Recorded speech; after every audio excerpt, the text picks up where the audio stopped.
There's a moment in every era when the music stops sounding like joy and starts sounding like payment.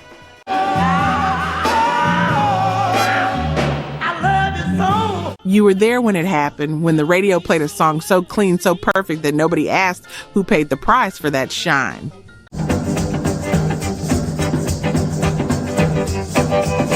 These 13 stories live in that gap. A man in Korea loses 3 years to a uniform, comes home to find his name erased, then records the song that saves him, only to hear it butchered on television.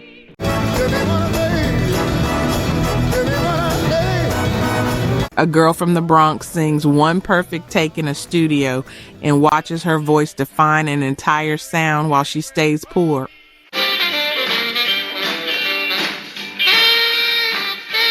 The human truth is simple. The songs we remember cost more than the money they made.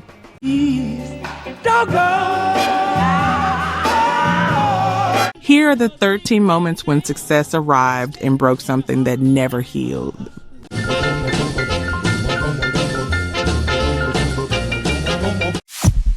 Position 13 belongs to Lloyd Price and Stagger in 1959. Korea took 3 years from him.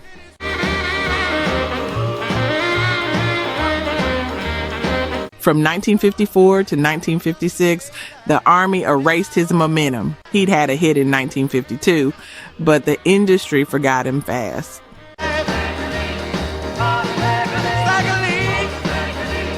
When he came back, he was old news in a young man's game. By December 1958, Price was desperate.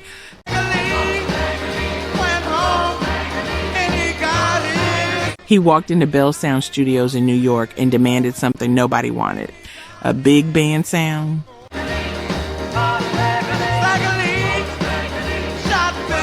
The label thought he was finished. He was betting his last credibility on one throw.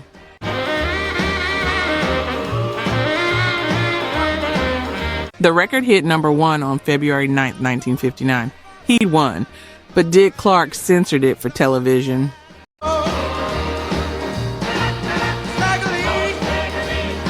The raw story, the violence, the truth, all of it got sanitized.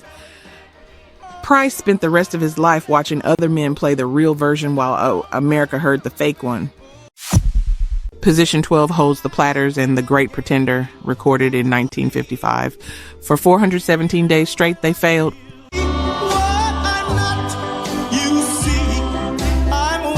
7 singles, all of them dead. The 5 men lived on $2.50 a day and slept in a car.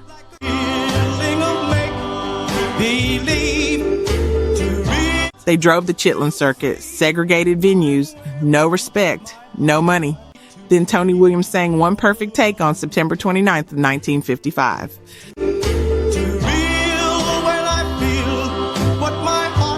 Manager Buck Rom had forced them to abandon jump blues for something refined, something pop.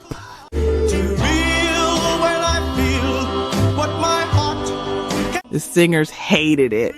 They thought it would kill them.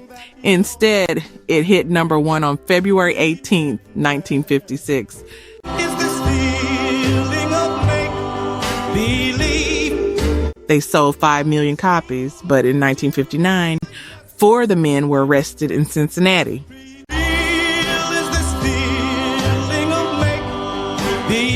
The clean image shattered. Williams performed through shame until he quit in 1960.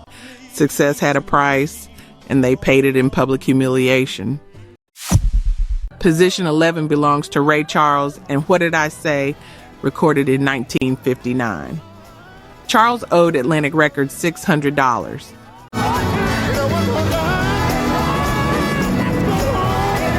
He was broke. The labels wanted him to sound like Nat King Cole. Smooth, safe, white friendly.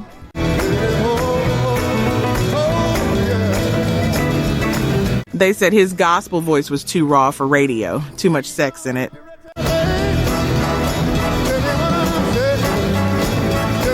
On February 18, 1959, at a dance in Brownsville, Pennsylvania, Charles faced a problem.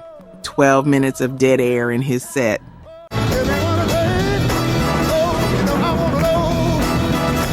The crowd was drunk and angry. He improvised. He made them shout back. He risked everything, his career, his safety, to keep them from turning violent.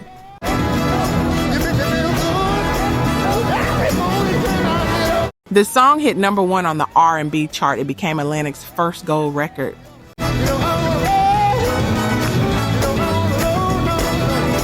But the FBI noticed. In 1961, they arrested him for narcotics. He spent a decade under surveillance.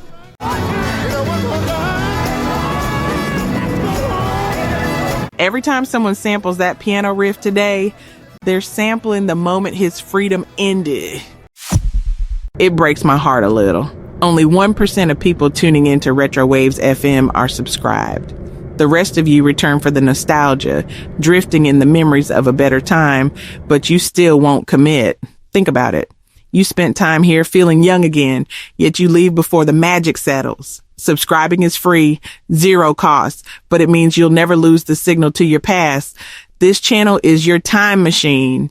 Keep it running. Be the 1% who honors the memory. Position 10 holds the Chordettes and Mr. Sandman, recorded in 1954. 7 years. 7 years of nothing.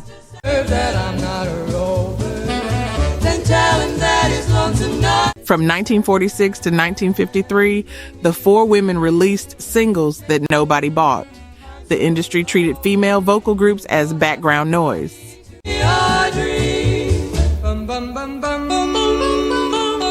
They worked local radio spots in Sheboygan, Wisconsin for almost nothing. On October 23, 1954, Archie Blyer made them do something strange. He used a knee slap for drums. Tell him that his lonesome nights are over, Sandman. The women had to nail 11 perfect takes. Their voices had to lock together like machinery. Give him a lonely heart like Pollyard. They were exhausted. They were being turned into a product. The song hit number 1 on December 4th, 1954. The word that I'm not a rover, then tell him that is. It stayed there for 7 weeks, over 1 million copies sold, but the group fell apart. It's all over, Sandman. I'm so alone. Legal battles over the name. Members replaced.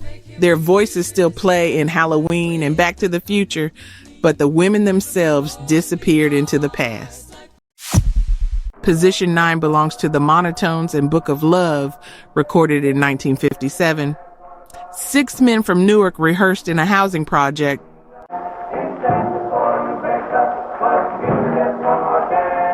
Two years of nothing. Atlantic Records rejected them in 1956.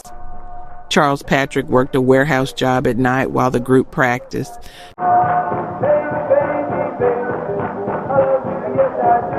They were neighborhood dreamers with no proof they could make it.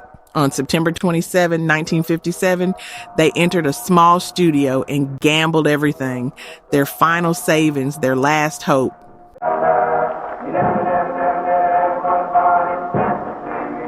The boom, boom, boom, boom hook came from nowhere.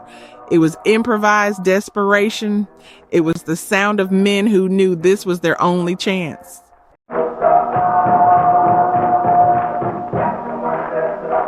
The song peaked at number 5 in 1958. It became a permanent fixture of American oldies.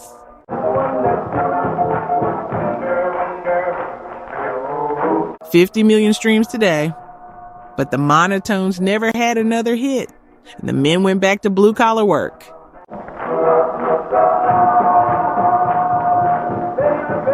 Every bass singer in the genre still mimics that vocal hook, but the Monotones never saw the money. Position 8 belongs to Chuck Berry and Maybellene, recorded in 1955. Berry was a janitor making $38 a week. Motor cooled down, the heat went down, that's when I heard that. He played clubs for $21 a night. St. Louis was segregated. He had to hide his blues roots and play hillbilly songs just to keep white audiences from walking out.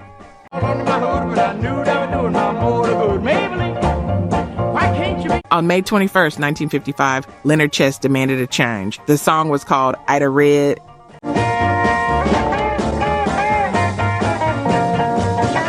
Chess wanted it rewritten as a car chase story. Barry had to trade his artistic ambitions for teenage commercialism.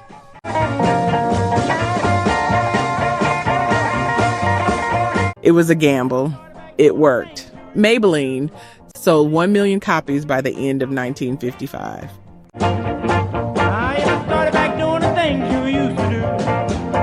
But Barry discovered the truth. Alan Freed and Russ Fratto had stolen 50% of his royalties. Oh, Maybellene, why can't you be true? The payola era had robbed him. For the rest of his life, Barry demanded cash before every show. He never trusted the industry again. Position 7 holds LaVern Baker and Jim Dandy, recorded in 1956. 6 years at Atlantic Records produced nothing but debt.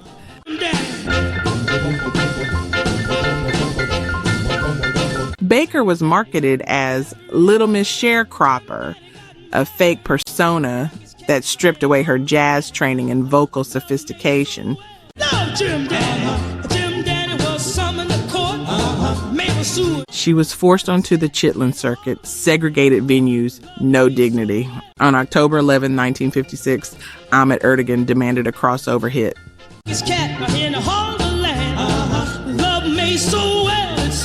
Baker had to abandon her refined blues voice and deliver something frantic and high octane. Jim Dandy got married. Love Jim Dandy. She hated it, but she accepted it. It was her last chance. Jim Dandy hit number 1 on the R&B charts and number 17 on the pop charts in 1957. Jim Dandy got married. Love Jim Dandy. But white artists like Georgia Gibbs covered her songs and made more money. The victory was hollow.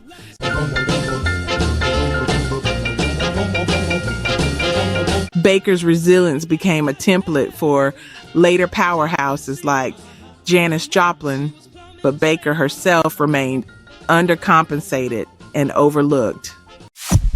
Position 6 belongs to the Dell Vikings and Come Go With Me, recorded in 1957.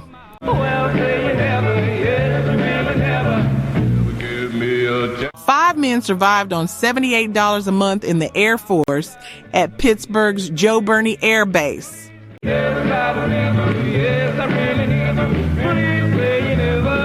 They were racially integrated in a segregated era. They recorded in a drafty basement on a single-track machine.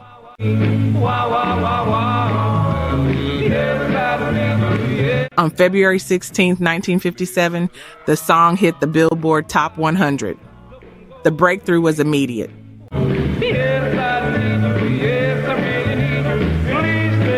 But the contracts were predatory.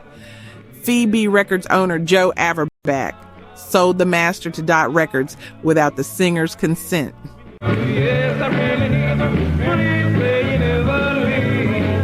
The underage military-bound men were trapped. Come Go With Me peaked at number 4.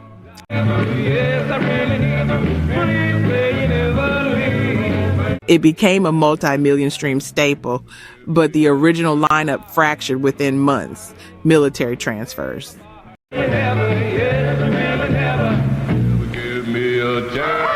Lawsuits. Corinthian Fry watched from a 20-year military career while other men toured using the group's stolen name. Position 5 holds the Silhouettes and Get a Job, recorded in 1957. Bill Horton worked the night shift at a steel mill while the group auditioned.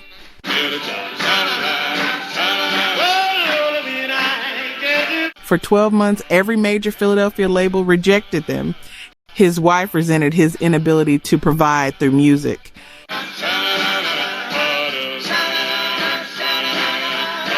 The song's lyrics came directly from that pain. On October 19th, 1957, the Chordettes spent their final $600 in a studio.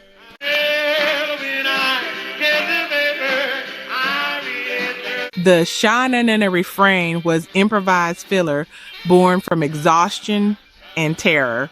10 failed takes.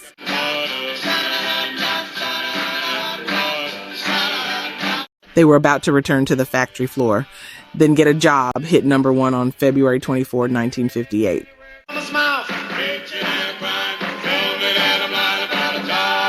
1 million copies sold, Horton received zero royalties. The contract with Ember Records was designed to steal.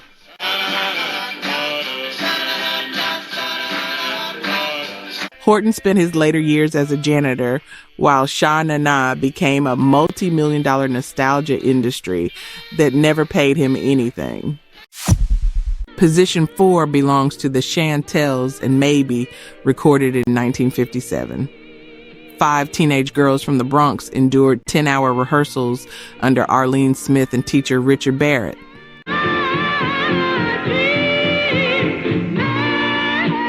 They were trading their adolescence for a shot at N Records. The segregated industry dismissed girl groups as unmarketable.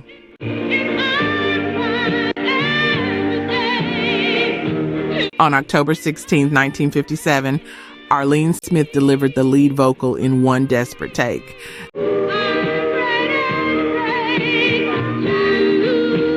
The label was failing. This session was their only escape from Bronx poverty. The pressure was absolute.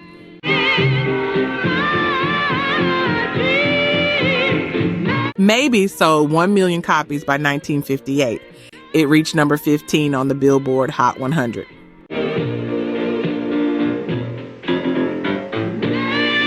Phil Spector later built his entire wall of sound on this girl group template.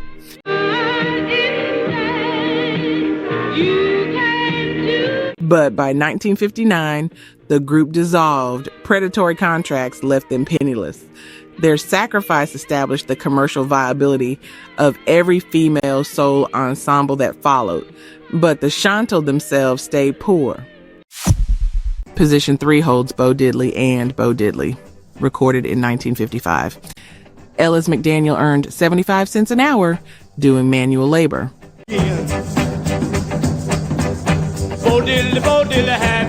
Elevator operator, carpenter. His violin training was useless on the street. Chicago's 708 Club demanded something raw.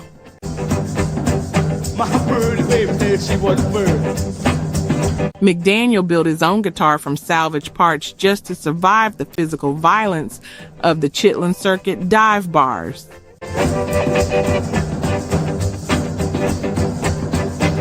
On March 2nd, 1955, Leonard and Phil Chess recorded Bo Diddley at Universal Studios.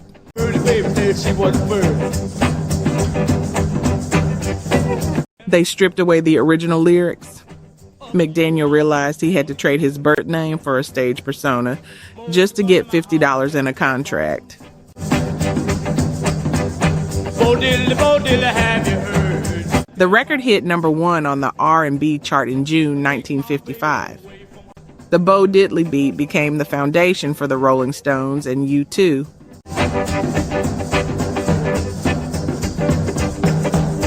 But McDaniel never received mechanical royalties for his most famous work. He died knowing he'd sold his catalog for a flat fee to cover immediate debts. A wound echoed in every modern artist's fight for ownership. Position 2 belongs to James Brown and Please, Please, Please, recorded in 1956. Brown wore suits scavenged from funeral homes to hide his hunger. Please, don't go. He'd already served 2 years in juvenile prison for robbery. The famous Flames drove 160 miles from Toccoa, Georgia to a Nashville audition and were rejected by every label.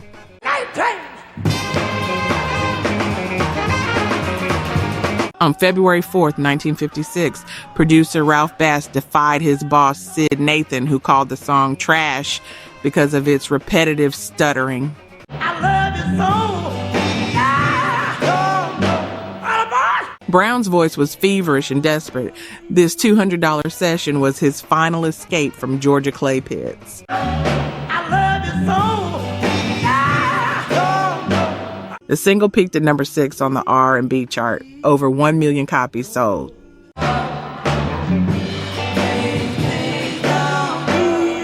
But Brown's knees scarred from nightly cape collapses. The victory was written in physical pain.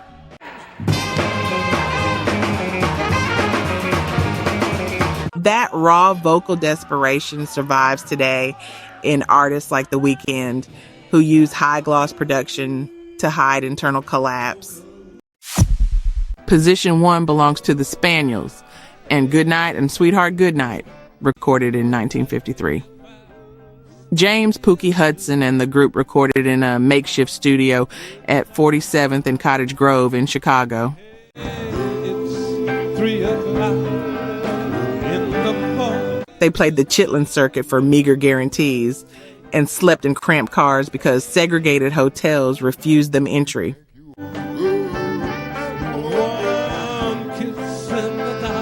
On September 23, 1953, Vivian Carter and James Bracken of VJ Records gambled their last capital on a dual microphone technique to capture Hudson's unique lead.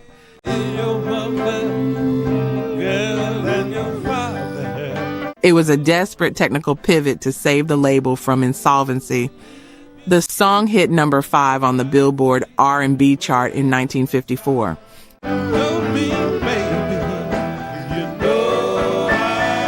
It became a definitive crossover hit, but the Spaniels never received royalties.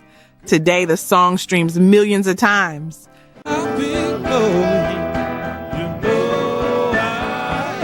Modern soul tracks like Leon Bridges' Coming Home mirror that uncompensated vocal vulnerability Hudson pioneered without ever being paid.